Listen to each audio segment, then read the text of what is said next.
All right, welcome back to Evergreen Marketing Era for Women Entrepreneurs. I am your host, Andria Singletary, podcast strategist for women in business who want to get leads and clients from their podcasts. Okay, so today we're talking about 3 things you need to do after you launch your podcast, and this is to ensure that you truly have a successful podcast launch. One thing that isn't talked about enough is what happens after you launch your podcast, especially when you're podcasting for your business. There's so much hype and energy put into launching your podcast, but not enough focus on what you do after the launch. And I honestly believe that this is why 90% of podcasts don't make it past episode 3. There are certain things you need to know and do to ensure you don't lose momentum and that you actually make it past 3 to 10 episodes. And for this reason, I dedicated an entire module in Podcasts Like a Business Owner to your post-launch strategy. There are 3 areas you need to prioritize after you launch your podcast to ensure you keep the momentum going. They are podcast marketing, content planning, and setting up and simplifying your podcast production workflow. So let's talk about those. Okay. First is podcast marketing. When it comes to your podcast, you have to do some type of marketing. And so you need to choose what platforms you're going to market your podcast on.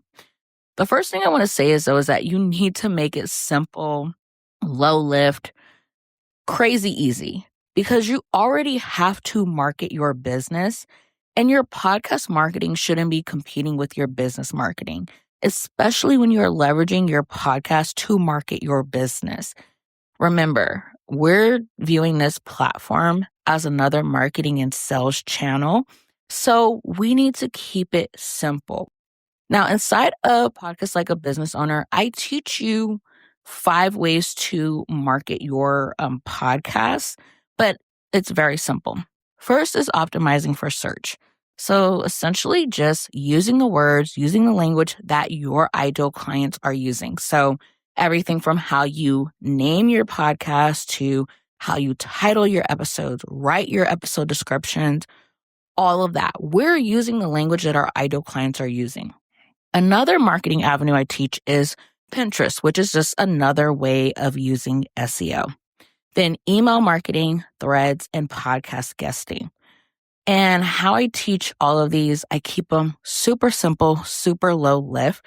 It's what I do with my own marketing, and it works really well. It's what I teach my clients because you don't need to be creating a bunch of content to market your podcast, especially if you are leveraging SEO. Now, the next area, content planning. One thing I see happen far too often is business owners not knowing what to talk about on their podcasts and then looking to others to give them topics. While there's nothing wrong with including your community by having them submit questions for you to answer on your podcast, this can't be your main content planning strategy.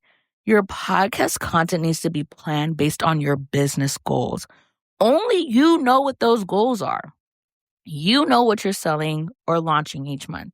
You know if you have a live launch event coming up. You know if you've created a new lead magnet and so on.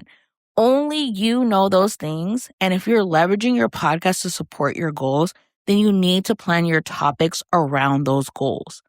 This is why inside of the post-launch module in Podcasts Like a Business Owner, it includes an entire lesson on podcast content planning and building a sales funnel. You also get access to my podcast content planner.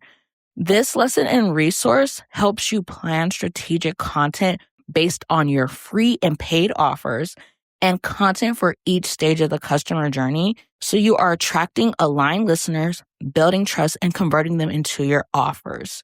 So you need to know, you need to have a content bank created, because if you don't, you're going to be posting on platforms like Threads, asking people what you should talk about. And while they may give you good topic ideas, it's not actually aligning with your goals. It's not actually going to support your goals. And so, yeah, you're creating valuable content, but now you're not seeing an ROI. Now you're not having people join your email list or join your offers because there's a disconnect. The content you're creating is not actually connected to your business or your business goals. So you need to have a good system in place.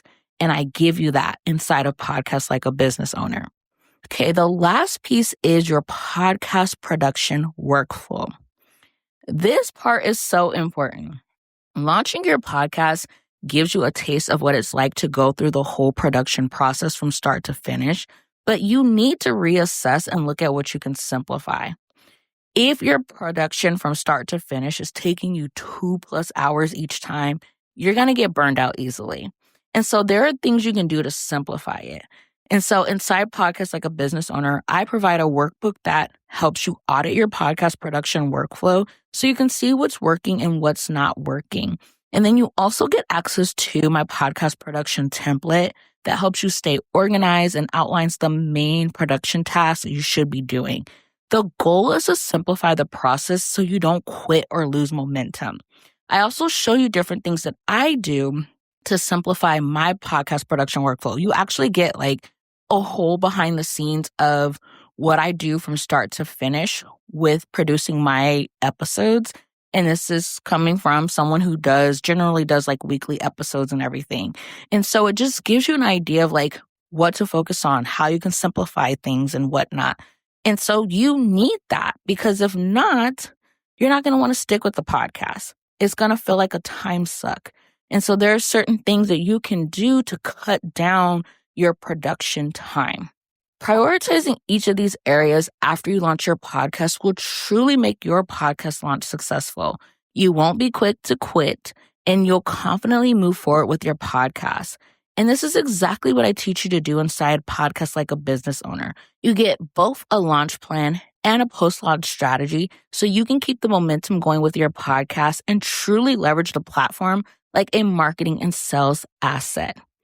Head to mamaturnedmompreneur.com/course to join now and launch your podcast. This is linked below in the episode description and in the show notes. All right, I'll catch you in the next episode.